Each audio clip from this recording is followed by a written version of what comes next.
અંકલેશ્વર તાલુકાના બોઈડરા ગામની સીમમાં હાઈ ટેન્શન લાઇનના ટાવરની કામગીરી ચાલી રહી છે.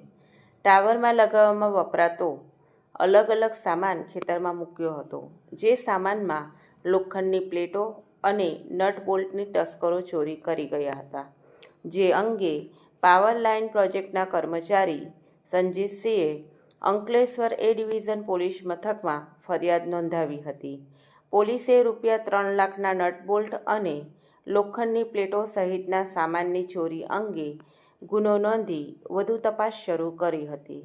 દરમિયાન મળેલી માહિતીના આધારે એ ડિવિઝન પોલીસે બોઈદરા ગામની સીમમાંથી નવા પુનગામ ગામના રાજેશ મહેન્દ્ર વસાવા અને રાજુ મોતીભાઈ વસાવાની અટકાયત કરી હતી અને પોલીસે તેઓ પાસેથી ચોરાયેલા સામાન પૈકી નટ બોલ્ટનો જથ્થો તેમજ પ્લેટો કબજે કરી અન્ય ચોરાયેલો સામાન રિકવર કરવાની તજવીજ હાથ ધરી છે.